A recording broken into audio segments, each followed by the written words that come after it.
Hello everyone. आज हम यहाँ पर सूरदास द्वारा जो रचित भ्रमर गीत है, भ्रमर गीत, उस पर बात करेंगे। तो भ्रमर गीत जो है वो सूरदास के सुर सागर का हिस्सा है और जो ये सुर सागर है इसकी रचना का आधार श्रीमद् भगवत जो है की ही कथा है। ठीक है, तो श्रीमद् भगवत की कथा के आधार पर ही सुर सागर की रचना हुई है और इसमें आप देखेंगे कि उद्धव कृष्ण के परम मित्र हैं और उन्हें कृष्ण ने उपदेश देने के लिए ब्रज भेजा है। उनका ब्रज में बतौर कृष्ण के मित्र खूब आदर सत्कार हुआ।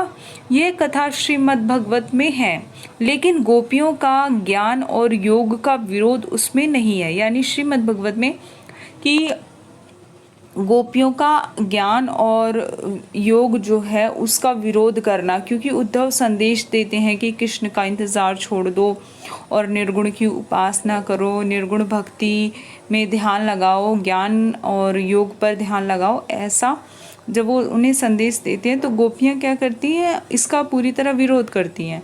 ठीक है, तो उसका वर्णन सूर सागर में, लेकिन मध्य भगवत में ऐसा नहीं मिलता है। यह सूरदास की मौलिक रचना है और ऐसा वे जानबूझकर करते हैं। यानी ज्ञान योग का विरोध सूरदास जो है वो करते हैं। उन्हें निर्गुण भक्ति के ऊपर सगुण भक्ति की श्रेष्ठता साबित करना था।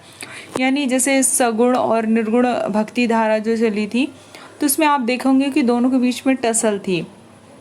निर्गुण जो भक्त थे वो सगुण के ऊपर निर्गुण को बेहतर दिखाते थे और जो निर्गुण थे वो सगुण से बेहतर निर्गुण को दिखाते थे। तो वही बेसिकली इसमें भी हमें देखने को मिलता है, क्योंकि जो सूरदास थे वो सगुण भक्ति के पक्षधर थे, तो वो निर्गुण की क्या है, विरोध करते हैं, निर्गुण उपासना का विरोध करते हैं।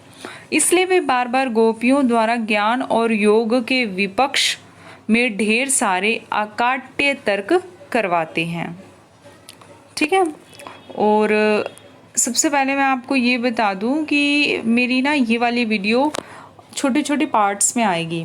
हो सकता है कि ये वीडियो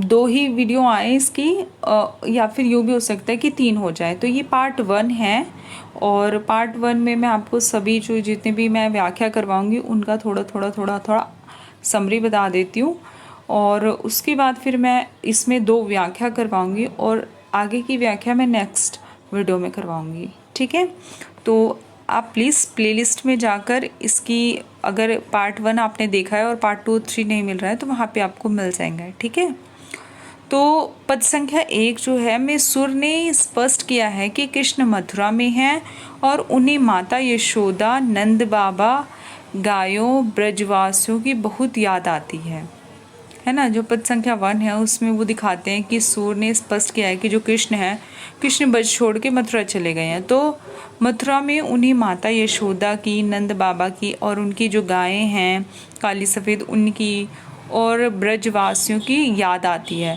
वे रागिर यानी उद्धव से माता यशोदा के लिए संदेश भेजते हैं और जल्दी वापस यानी ब्रज आने का वादा भी करते हैं। साथ ही माता यशोदा के स्वयं के लिए कृष्ण का सेवक कहे जाने का विरोध भी करते हैं, है ना। कि जो माता यशोदा है वो कहती है कि मैं कृष्ण की सेवक रही और मैंने उनका लालन पालन किया, तो वो बेटे हैं और कृष्ण, और वो इस बात का विरोध करते हैं कि आप मेरी सेविका नहीं थी, ऐसा नहीं बोलते, आप मेरी माँ हैं। ठीक है, इसी प्रकार जो 3rd है उसमें हम पढ़ते हैं, 2nd नहीं आएगा इसलिए उसको नहीं करवाया, और जो 3rd है उसमें हम पढ़ते हैं कि सूर ने उद्धव के ब्रज पहुंचने और गोपियों से मिलने और उसके द्वारा खरी खोटी सुनाए जाने का वर्णन किया है।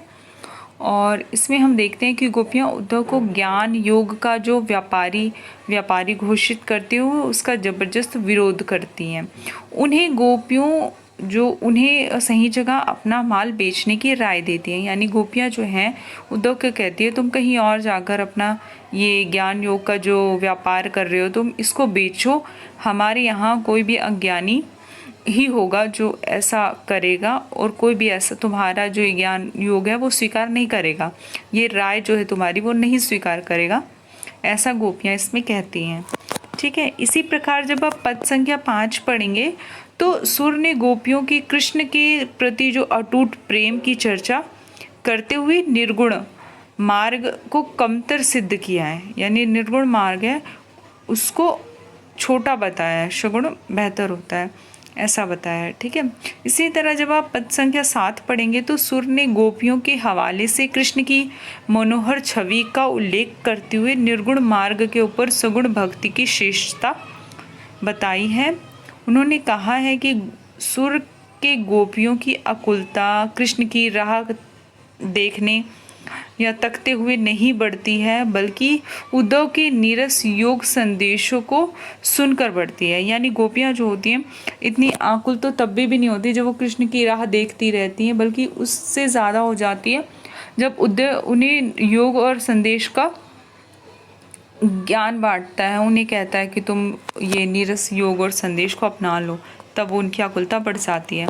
इसी तरह पद संख्या जो 10 है उसमें हम देखते हैं कि सुर ने गोपियों के योग और ज्ञान मार्ग संबंधी जो भोली जिज्ञासा की योजना करके निर्गुण पंथ को आबुझ अनुपयोगी सिद्ध किया है। गोपियों के सीधे साधे प्रश्न के सामने ज्ञानी जो उद्धव है असहाय नजर आते हैं, उन्हें समझ नहीं आता कि वो क्या जवाब दें। ठीक है। इसी प्रकार जो पद संख्या 12 है उसमें हमने देखा है कि सुर ने कृष्ण के वियोग में गोपियों की दशा का चित्र खींचा है। प्रकृति ने भी कृष्ण के वियोग में अपना स्वभाव बदल लिया है। गोपियां अपने प्रिय की आतुरता से प्रतीक्षा कर रही हैं। ठीक है। और गोपियाँ अपनी कृष्ण प्रिय की आतुरता से प्रतीक्षा कर रही हैं, बहुत ज़्यादा व्याकुल है कृष्ण से मिलने के लिए। इसी प्रकार आप देखेंगे कि जो हमारे पास पद संख्या 16 है उसमें सुर ने गोपियों की इसी वाक चातुर्य का वर्णन किया है। उद्धव से कहती हैं कि हमारे को जो तो एक ही मन है और वह कृष्ण अपने साथ मथुरा ले गए हैं, ऐसे में आपके बताए रास्ते पर हम कब तक चल सकती हैं?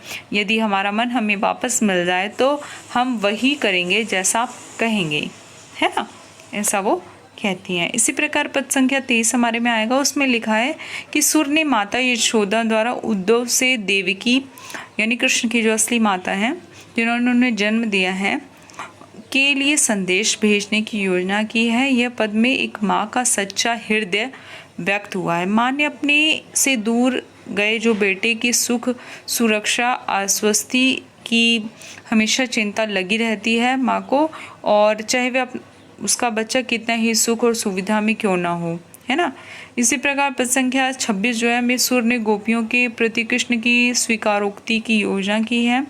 ऐसा नहीं कि सिर्फ गोपियाँ और ब्रजवासी कृष्ण के वियोग से दुखी हैं, श्री कृष्ण स्वयं भी अपने प्रिय जनों से दूर जाकर दुखी हैं, और तभी तो वे साफ साफ कहते हैं कि उन्हें किसी भी हाल में अपनी प्यारी ब्रज भूमि याद भूलती नहीं है, और उन्हें यमुना के सुंदर किनारे सघन कुंजों की छाया और ग्वाल बालों के साथ खेलना आदि बार बार याद आता है। वे मथुरा के वैभव परिवेश में रहते हुए भी जब भी कभी ब्रज को याद करते हैं तो वे बेसुध हो जाते हैं। ठीक है। तो इस तरह जितने भी मैंने आपको पद संख्या बताई हैं सिर्फ यही एग्ज़ाम में आएंगी। चलिए स्टार्ट करते हैं। सबसे पहले हम देखते हैं कि पहला वाला, इसमें लिखा है कि पथिक संदेशों कहियो जाए, यानी राग सारंग, ब्रह्मगीत का राग सारंग है। इसमें कृष्ण द्वारा माता यशोदा को भेजे गए संदेश की बात होती है, नंद बाबा को भेजे गए संदेश की बात होती है। तो इसमें पहले कहते हैं कि पथिक संदेशों कहियो जाए, आवेगो हम दोनों भैया मैया जनी अकुलाए, मतलब माँ जो है व्याकुल ना हो, हम दोनों भाई आएंगे। या को विलग बहु, तो हम मतलब जो हैं कृष्ण और उनके बड़े भाई दोनों ही गए थे वहाँ मथुरा, इसीलिए फिर कहते हैं दोनों भाई वापस आएंगे। या को विलग बहुत हम मान्यो जो कही पठ्योध्याय, कहे ले कीर्ति मानी तुम्हारी बड़ी कियो पै प्याय, मतलब मैं माता, मुझे इस बात का बड़ा दुख हुआ जो देवकी माता को अध्याय कहा गया, और साथ ही मैं आपकी कीर्ति का कहाँ तक बखान करूं। आप वही हैं जिन्होंने मुझे दूध पिलाकर, जिस माँ ने अपना दूध पिलाकर मुझे इतना बड़ा किया है। कहिए जाए नंद बाबा सो अरु गही पकड़ियो पाए दो दुखीहीन नहीं पाही धूमरी धोरी गाय। फिर वो कहते हैं नंद बाबा के जाके सीधा पाँव पकड़ लेना और उन्हें कहना, ठीक है। और ये सारी चीज़ें वो आगे कहते हैं, गायों का ध्यान रखना, ये सब। और फिर यद्यपि मथुरा वैभव बहुत है तुम बिनु कछु न सुहाया, यानी हालांकि मथुरा में सब प्रकार की सुख सुविधा हैं परंतु फिर भी आप लोगों के बिना कुछ भी नहीं अच्छा लगता। सूरदास ब्रजवासी लौगनी भेंट हृदय जुटाए, यानी सूरदास यहाँ पर लिखते हैं कि कृष्ण जो है ब्रजवासियों से मिलने के लिए आतुर हैं, ठीक है। तो चलिए अच्छे से बता देती हूँ दोबारा से कि श्री कृष्ण उद्धव से कहते हैं कि हे पथिक, हे उद्धव तुम ब्रज जाकर कहना हम दोनों भाई ब्रज में सबसे मिलने शीघ्र ही आएंगे। उनसे कहना वे ज़्यादा व्याकुल ना हो, उनको जाकर कहना उन्होंने जो माता देवकी को, ठीक है, उनको जाकर कहना उन्होंने माता देवकी को जो ध्याय करके संदेश भेजा है उसका हमने बहुत बुरा माना, यानी कृष्ण ने बहुत बुरा माना। उनसे ये भी, यानी कृष्ण कहते हैं उद्धव से कि उनसे ये भी कहना कि माता तुम्हारी कीर्ति का कहाँ तक वर्णन करूं, वह तुम ही हो जिसने अपना दूध पिलाकर इतना बड़ा किया है, ठीक है। हे उद्धव नंद बाबा से उनके चरण पकड़कर कहना कि वह गायों का ध्यान रखे, मेरी काली और सफ़ेद गायें मेरे बिना दुखी ना हो पाए। यद्यपि मथुरा नगरी में अपार गौरव और सुख प्राप्त है लेकिन नंद बाबा के बिना हमें यहाँ कुछ भी नहीं सुहाता, अच्छा लगता है ना, कुछ भी अच्छा नहीं लगता। एक तरफ तो ये वैभव है, दूसरी तरफ आपका स्नेह। सूरदास जी कहते हैं कि श्री कृष्ण के हृदय को तभी सांत्वना और संतोष प्राप्त होगा जब वो ब्रजवासियों के बीच में होंगे, ठीक है। आप प्लीज़ एक बार और पढ़ लेना और आपको एग्ज़ाम में बिल्कुल याद हो जाएगा ये, ठीक है। तो ये वाला सबसे पहला वाला तो कभी भूलते भी नहीं है बच्चे, अच्छा सा करना एग्ज़ाम में। सेकंड वाला सेकंड नहीं आएगा, थर्ड वाला बताती हूँ कि आयो घोष बड़ो व्यापारी, घोष यानी गोकुल में एक बड़ा व्यापारी आया है, जिसके जो उद्धव की बात हो रही है, गोपियाँ कह रही हैं लादी खेप गुण ज्ञान जोगी ब्रज में उतारी, यानी अपने ऊपर जो ज्ञान योग का जो भारी गट्ठर उसने ले रखा है वो ब्रज में आके उसने उतारी है। फाटक देकर हाट मांग भरो निपट सो धारी, यानी कि एक प्रकार से वो कहती हैं कि अपनी अज्ञानता देकर हमसे हमारे मधुर कृष्ण की स्मृतियां हैं वो मांग रहा है। धूर ही तय खोटो खायो है लय फिरत सिर भारी, है ना, इसमें ही ज्ञान में ही बहुत खोट है, इसको ले लेके हर जगह ढोल रहा है। इनके कहे कौन डहकावे ऐसी कौन अज्ञानी, मतलब इसके कहने पर कौन भला ऐसा करेगा, कौन इतना अज्ञानी है, ठीक है। फिर आगे वो कहती हैं कि अपनो दूध छड़िए को पावे खार कूप की पानिया, मतलब अपना कौन मीठा जो दूध है उसको छोड़कर कौन खारे कुएं का पानी पिएगा।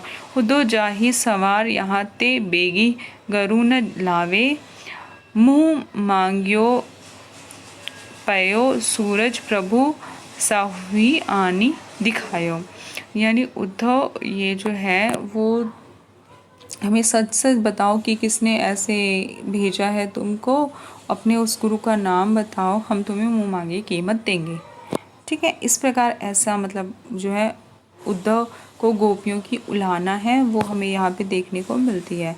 तो मैं इसको अच्छे से आपको बताती हूँ। सबसे पहले आप लिखेंगे कि जो बहुत ज़्यादा विस्तार से मैंने लिखा है तो ध्यान से सुनना। गोपियाँ उद्धव के संबंध में परस्पर कह रही हैं कि देखो सखियों, गोकुल की बस्ती में एक बहुत बड़ा व्यापारी आया है। यह व्यापारी ने अपने ज्ञान और योग के माल का भारी बोझ जो है सीधे ब्रज में आकर उतारा है। यह हम ब्रजवासियों को सर्वथा भोला भाला जानकर फटकन निरसर निर्गुण जो है वो देकर हमसे माधुर्य स्वर्ण यानी कृष्ण की भक्ति प्रेम को मांग रहा है। इसके माल को किसी ने खरीदा नहीं है और आरंभ से ही ये घाटा उठाना उसे पड़ रहा है। अब ऐसे अज्ञान या माल की भारी बोझ को अपने सिर पर लिए घूम रहा है। भला ऐसा खोटे माल को इसके कहने पर खरीदकर कौन अज्ञानी अपने को ठगाएगा, है ना। ऐसा भी क्या कोई मूर्ख होगा जो अपने घर की मधुर जो दुग्ध छोड़कर, कहती हैं वो कि दुग्ध छोड़कर खारे कुएं का जल जो है पिएगा। अर्थात कौन कृष्ण की मधुर उपासना को त्याग कर निर्गुण ब्रह्म की जो उपासना है की ओर उन्मुख होगा, है ना। ऐसा गोपियाँ कहती हैं। फिर वो कहती है कि हे उद्धव यदि तुम, ठीक है, हे उद्धव यदि तुम अपना माल बेचना चाहते हो तो यहाँ से शीघ्र ही चले जाओ और देर मत करो और वह महाजन यानी कृष्ण को दिखाओ जिसने यह माल देकर तुम्हें भेजा है, ठीक है। फिर वो आगे कहती हैं कि तुम्हें इसके बदले मुंह मांगा दाम मिलेगा। तात्पर्य है कि यदि तुम निर्गुण ब्रह्म की उपासना की ओर हमें लगाना चाहते हो तो पहले हम लोगों को श्री कृष्ण के दर्शन करवाओ जो बहुत समय से हमसे बिछड़े हैं। इसके पश्चात हम तुम्हारे जो ज्ञान तुम हमें निर्गुण ज्ञान की बात कर रहे हो उसको स्वीकार करेंगे, ठीक है। बहुत खूबसूरत, बहुत ज़्यादा खूबसूरत, बहुत बहुत बहुत ज़्यादा विस्तार से लिखा है मैंने इसको, ठीक है। और आप इसको अच्छे से प्रॉपर फेयर कॉपी में कर लेना। और मैं बाकी जो आगे है, अब आपका 5th आएगा और बाकी आएंगे 26 तक है, तो वो मैं नेक्स्ट वीडियो में करवाऊंगी। ये हमारा वीडियो नंबर 1 है, पार्ट 1। चलो तो नेक्स्ट वीडियो में मिलते हैं। Take care, bye bye. Video अच्छी लगी हो तो प्लीज़ प्लीज़ प्लीज़ लाइक करो और कमेंट ज़रूर करो जो भी चाहिए आपको, और शेयर करो। Thank you.